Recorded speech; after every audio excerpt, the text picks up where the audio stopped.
Good morning friends, welcome back to my channel. সমস্ত বন্ধুদের জানাই শুভ মকর সংক্রান্তি। বাঙালিদের এটি একটি বিশেষ উৎসব, পিঠে পুলির উৎসব। এই পিঠেদের মধ্যে পাটিসাপটা একটা জনপ্রিয় পিঠে। আজকে সেটাই বানাতে শেখাবো।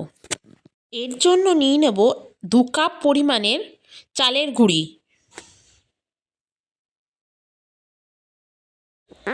ঠিক সেই কাপেরই 1 কাপ ময়দা, আর তার হাফ কাপ সুজি। আমি এই পরিমাণে বানিয়েছি, তোমরা কম বেশি যেরকম বানাবে সেরকম আন্দাজে বানাবে। এরপর এর মধ্যে দুধ দিলে, অল্প অল্প দুধ ঢেলে ব্যাটার বানিয়ে নেব। মিষ্টির জন্য আমি খেজুরের গুড়ের রস যোগ করছি।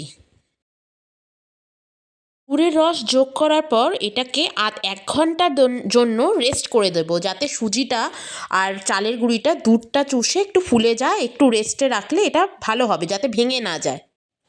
এর মধ্যে আমি পিঠের জন্য পুর বানিয়ে ফেলছি। নারকেল কুড়িয়ে তার মধ্যে গুড় অ্যাড করে এখানে পুর বানাচ্ছি। নারকেলের পুর বলা হয় এটাকে। আমি স্লো ফ্লেমে এটা কন্টিনিউ নেড়ে চেড়ে, একটু হাই ফ্লেম কখনো স্লো ফ্লেম করে নেড়ে চেড়ে পুরটা বানিয়ে ফেলেছি। যখন কড়াই থেকে আস্তে আস্তে উঠে আসবে তখনই বোঝা যাবে এই পুরটা রেডি হয়ে গেছে। খুব শক্ত করলে চলবে না, কারণ পিঠের জন্য আমরা পুরটা একটু নরমই রাখি। আমার পুরটা রেডি হয়ে গেছে। আমি ননস্টিকের কড়াই ইউজ করছি। এর মধ্যে হালকা তেল, সাদা তেল বা ঘি ব্রাশ করে নিয়ে অল্প করে বাটারটা দিয়ে ভালো মতো গোল করে নিচ্ছি। তারপরে একটুখানি আমরা হাই ফ্লেম করে রাখার পর পুরটা ওপর দিয়ে দিচ্ছি, আর তেল তার ওপর একটু ব্রাশ করে দিচ্ছি।